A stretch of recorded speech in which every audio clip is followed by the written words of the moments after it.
Olá pessoal, tudo bem? Vamos para mais um módulo, né, da nossa disciplina de avaliação nutricional e agora a gente vai entrar nessa aula de avaliação bioquímica. Essa aula então ela é composta por 6 módulos, tá? E diferente do que eu tenho feito nas outras aulas, eu vou fazer 6 vídeos, porque como tem um pouco de metabolismo, né, para que vocês possam estar dando uma respirada entre um módulo e outro, né? O conteúdo é bem extenso, então como temos 2 momentos para essa avaliação bioquímica, eu dividi em 2 dias, sendo que no primeiro dia a gente vai postar, né, 3 módulos e no segundo dia mais 3 módulos, fechando então 6 módulos dessa avaliação bioquímica, tá bom? Então, os 3 primeiros módulos, então, são, primeiro, a gente vai falar sobre o funcionamento da tireoide, que é responsável pelo todo o metabolismo corporal, né? Depois a gente vai falar sobre o metabolismo de carboidratos através dos biomarcadores de resistência à insulina, síndrome metabólica e diabetes mellitus, tá? A ideia não é falar sobre a doença, a ideia é falar sobre os marcadores, né, os biomarcadores, considerando que vocês estão sendo introduzidos nessa ferramenta, né, que vocês vão estar utilizando isso depois nas disciplinas de nutrição clínica, ok? E finalmente a gente vai falar ainda sobre o terceiro, que é o metabolismo de proteínas através, né, dos biomarcadores de função hepática e renal. E aí no segundo dia a gente vai falar sobre o metabolismo dos lipídios, né, que é o que a gente utiliza para avaliar a saúde cardiovascular dos nossos pacientes. Depois a gente vai falar sobre a análise do hemograma com um olhar, né, na identificação das anemias nutricionais, porque tem muita coisa para se avaliar, né, no hemograma. E, finalmente, a gente vai falar sobre a análise dos biomarcadores de saúde óssea, tá bom?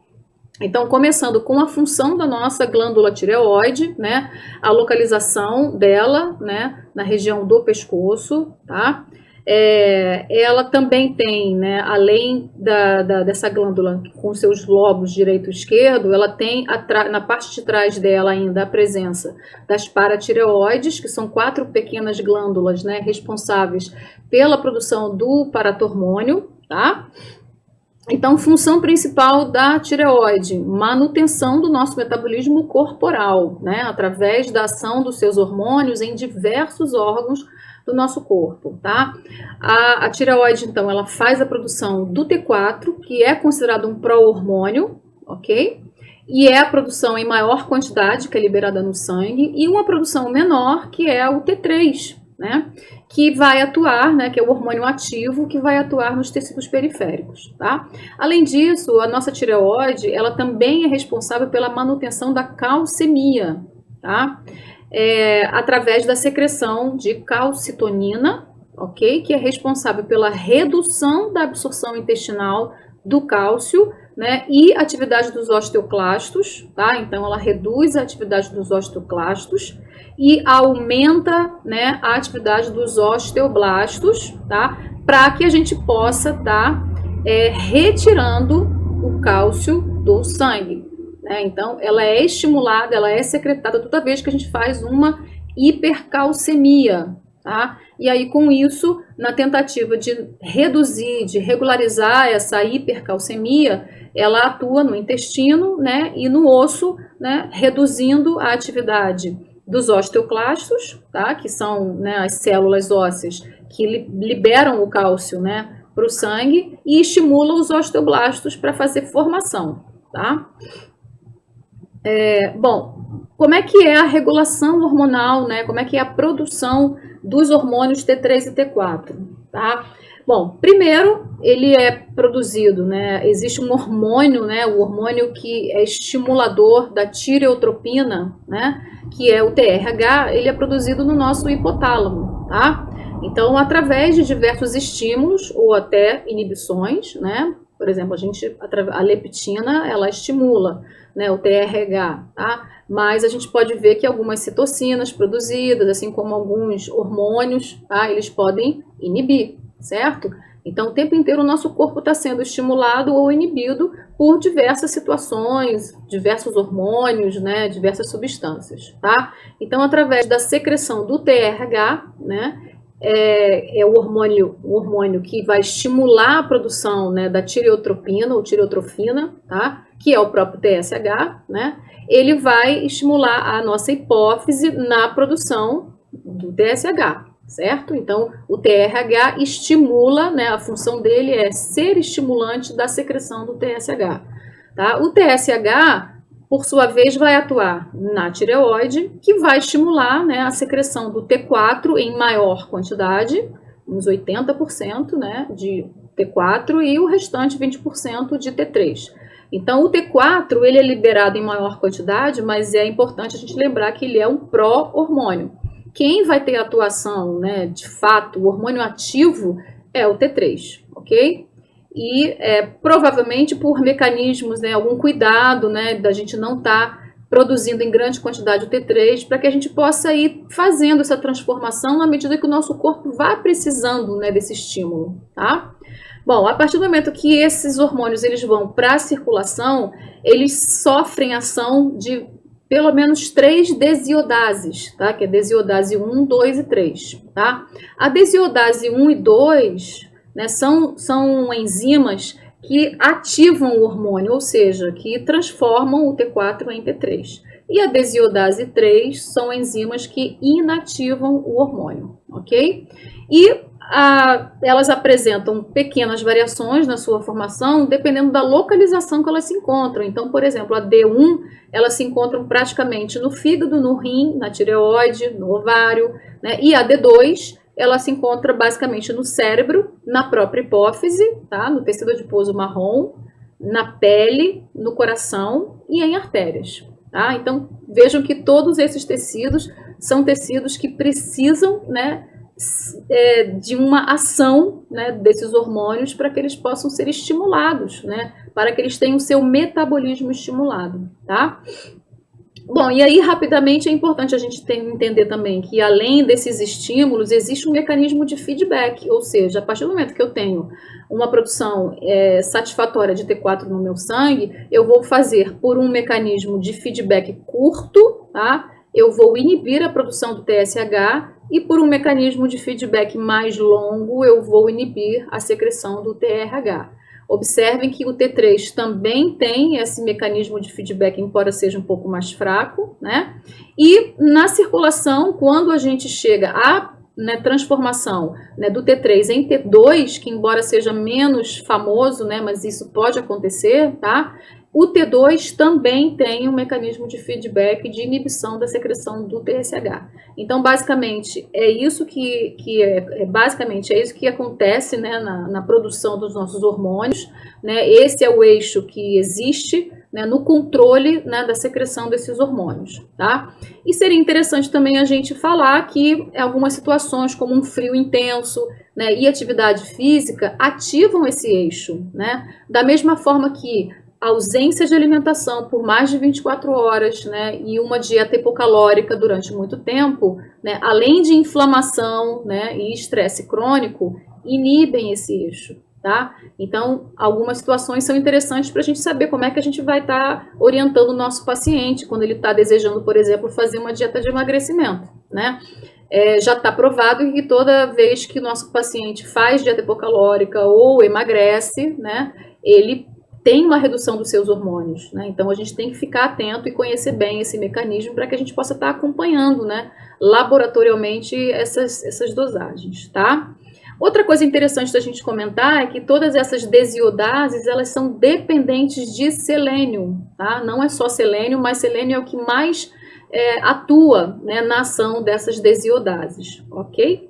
Então isso a gente vai lembrar quando a gente estiver no finalzinho da nossa aula. Bom, vamos falar um pouquinho sobre secreção hormonal, tá?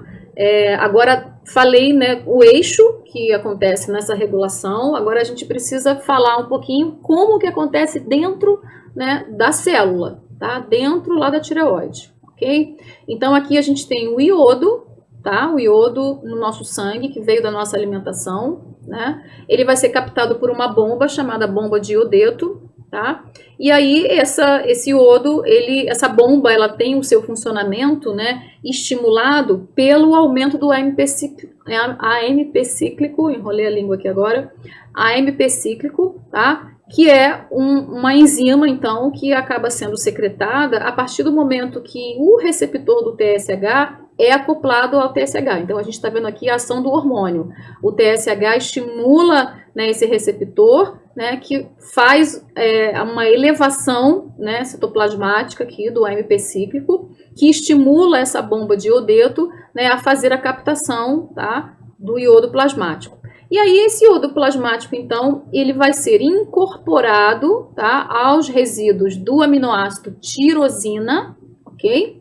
Que fica dentro da tireoglobulina, ok? E isso é feito através da ação de uma enzima chamada peroxidase, tá? Lembrando que essa enzima também é dependente de outros nutrientes além do selênio. Então vejam que o selênio está lá na periferia e está aqui dentro, né, da tireoide também, ok? Junto com zinco, junto com vitamina A, são todos elementos fundamentais para a ação, né, dessas enzimas que fazem, né, a incorporação do iodo, tá, dentro da tireoglobulina. E aí o que vai acontecer? Várias combinações, né, de monoiodotirosina com diiodotirosina, e aí a gente vai ter a formação do T4 e do T3, tá?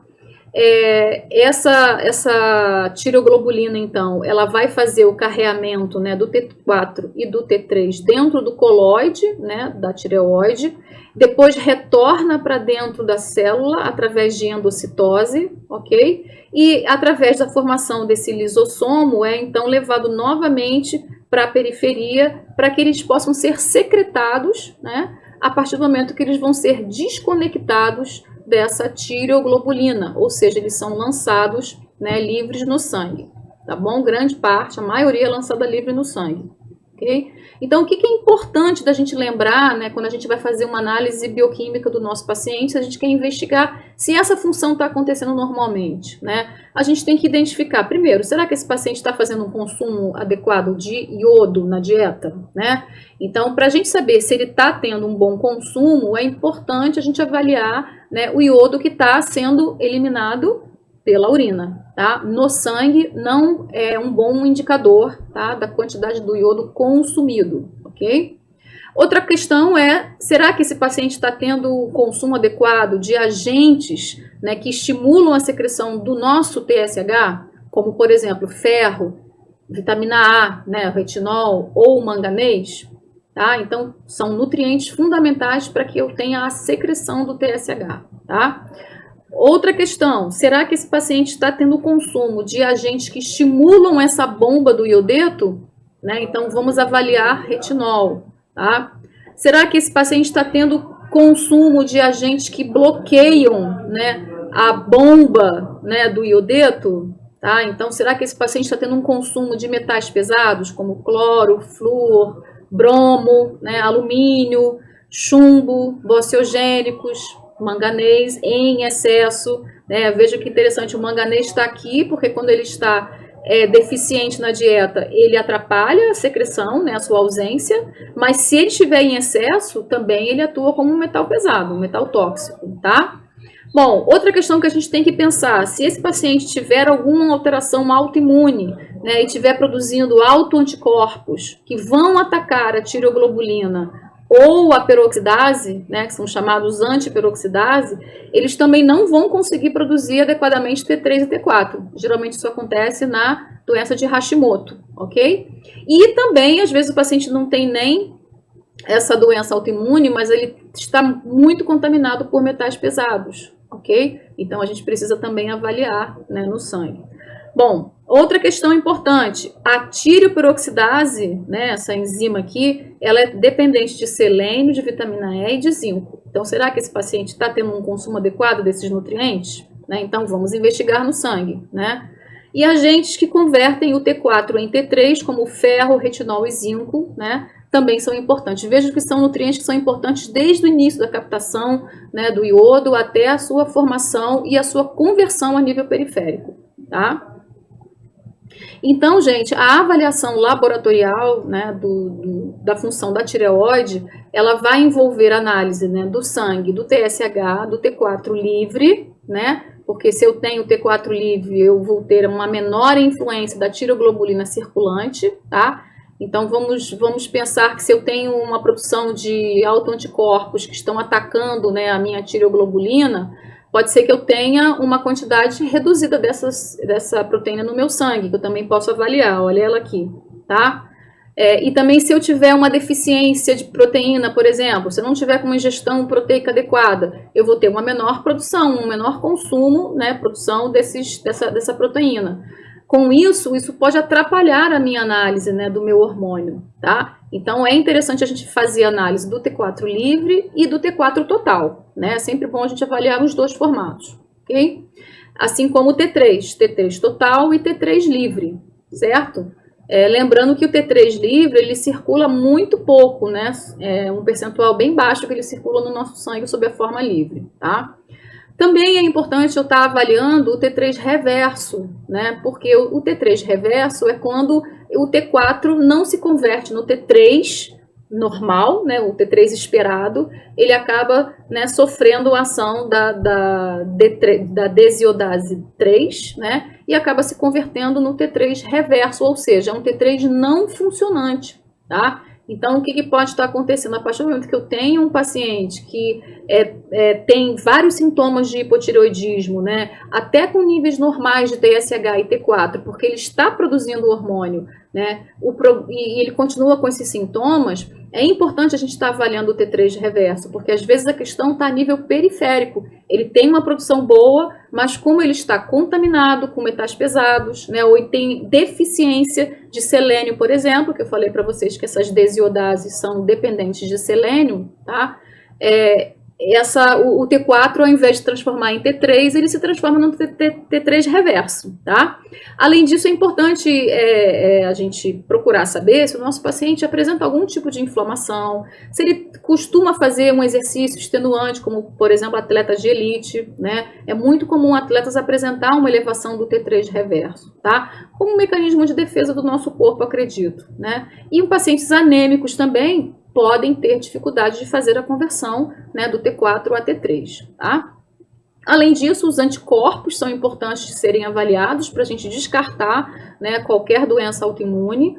Os níveis de tireoglobulina, para a gente ver se esse paciente está tendo, né, uma produção adequada dessa proteína, né, via dieta, né? Será que esse paciente faz um consumo bom de proteína, tá?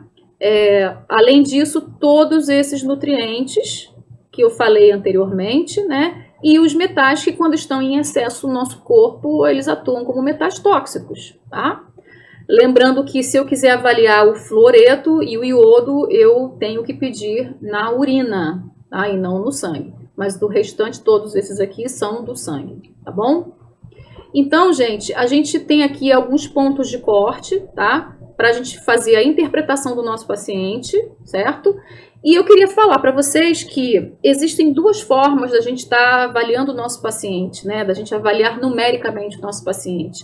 A gente tem os valores de referência nessa coluna azul aqui, que são os valores de referência usuais, que geralmente estão nos relatórios, né, dos exames bioquímicos, tá? Esses valores foram construídos baseados em estudos, né, em que a gente pode estar gerando valores mínimos e máximos, né?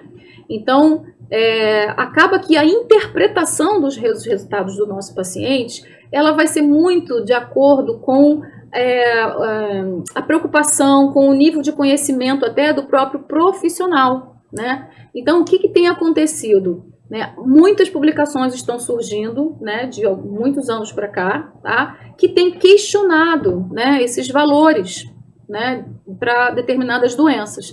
E a análise da tireoide é uma análise, né, que tem sido muito criticada em relação a esses pontos de corte aqui, ok, gente? Então, por isso, a gente está tendo agora o acesso a várias sugestões de novos pontos de corte que ainda não são utilizados, mas que muitos profissionais, né, principalmente da nutrição, já estão usando. Por que, gente, que a gente está usando? Porque a nossa profissão trabalha com prevenção de doenças, né? Então, vamos pensar. Se eu tenho um paciente que está com um TSH de 2,6, né? Se eu fosse avaliar esse paciente pelo valor de referência usual, né? Ele poderia até ir até 4,2, né? Lembrando que quando eu tenho uma deficiência na produção hormonal da minha tireoide, eu tenho um aumento do TSH, tá? Então, TSH elevado não é legal, ok? Mas aí o que está acontecendo? A gente está sugerindo, né, que a gente antecipe a identificação dessa alteração da tireoide. Então, voltando aqui, se eu tenho um paciente que tem um TSH de 2,6 e que apresenta constipação, perda de peso, constipação, perda de cabelo, né, pele ressecada e insônia, uma hipercolesterolemia que não responde ao tratamento, né, faz dieta direitinho e continua com colesterol alto, tá? Uma resistência para redução ponderal, ou seja, faz atividade física, faz dieta e não consegue emagrecer, né? É claro que a gente pode estar pensando que esse valor do TSH já pode estar ficando elevado. E por que não a gente investigar outros parâmetros para a gente poder já ir trabalhando na dieta dele, né? Tirando o metal tóxico, adicionando vitaminas e minerais fundamentais para a função da tireoide, antes que ele possa elevar cada vez mais, né? Então, eu não vou esperar o meu paciente chegar a 4,2, chegar a 6 de TSH, para que eu possa fazer alguma intervenção, para que eu possa ter o diagnóstico, né? Porque o diagnóstico não é algo que a gente chama, que é uma luz, né? Uma luz que se acende, por exemplo.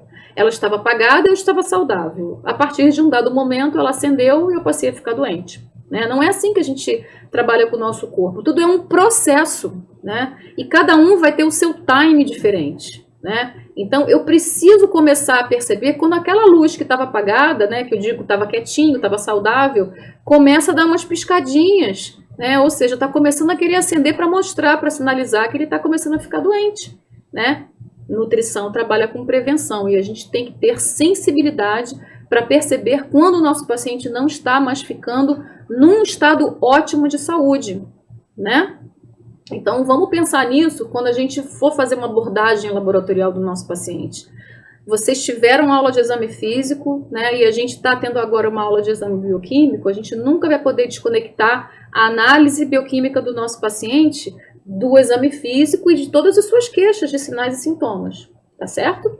E aí, por isso, fica a minha sugestão, que é uma sugestão de valores de referência mais sensíveis, digamos assim, na captação das alterações, né, dos valores de uma forma geral. Isso está sendo bastante forte para a análise da função da tireoide, mas para outras análises a gente também está tendo várias propostas também, tá? Mas é um processo, ainda tem muitos artigos sendo publicados, e aí, para quem gosta disso, fica ligado, porque toda hora está surgindo algo novo aí, tá bom?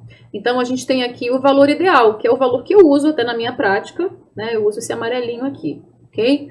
Então, todos os parâmetros aqui, tá? E fica a sugestão para vocês.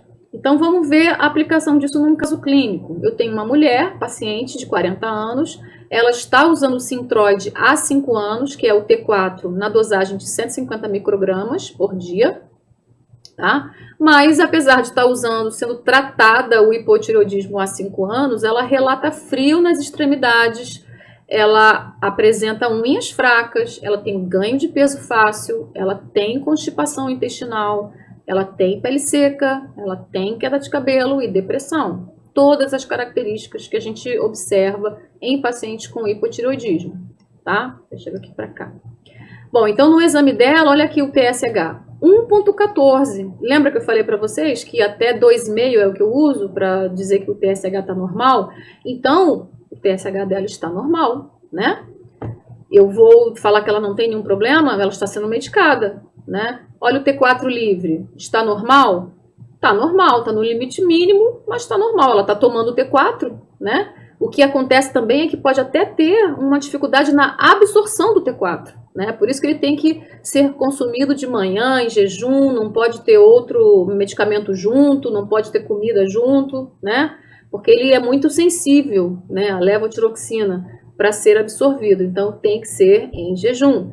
Então, tá entrando? Tá entrando. Tá pouco, mas tá entrando, certo? Vamos ver o T3 dela, tanto total quanto livre, ó, tá 101, que tá abaixo do ideal, tá aqui dentro da referência usual, mas o ideal tá abaixo. E 2,5 também tá abaixo, e no limite mínimo da referência, né? Então, mesmo que eu não usasse isso aqui, eu já poderia ver que tem alguma coisa já ficando errada com essa paciente, né? E aí, quando eu vou olhar o T3 reverso, né, eu vou ver o que está acontecendo, o que é o esperado, que ele seja até 0,25, ele está 0,27. Então, o que eu posso supor que está acontecendo, né? Que situação é essa? O paciente está tomando T4, grande parte dele está sendo absorvida sim, porque ele tem T4 no seu sangue, né? Mas como ele tem, né, uma quantidade baixa de T3 no sangue, pode ser que esse T4 esteja tendo alguma dificuldade para ser convertido em T3, né? E a maior prova disso é que o T3 reverso está alto, ou seja, o T4, ao invés de se transformar em T3, está sendo transformado no T3 reverso, ok? Então, é uma paciente que o que a gente vai fazer? Vai aumentar a quantidade de T4 dela? Não adianta aumentar. A gente precisa estar avaliando a sua dieta, precisa fazer uma análise do seu sangue para ver se ela tem quantidades adequadas de zinco, de selênio, vitamina A. Eu preciso investigar uma anemia nessa paciente e preciso também investigar os metais pesados, porque toda essa situação seria responsável pela não conversão do seu T4 em T3, e sim conversão do seu T4 em T3 reverso. Ok? Então, essa é a interpretação que a gente faz dessa situação de hipotireoidismo, certo? E aí, agora a gente vai para o outro módulo, que é o metabolismo de carboidratos, tá? Até a próxima.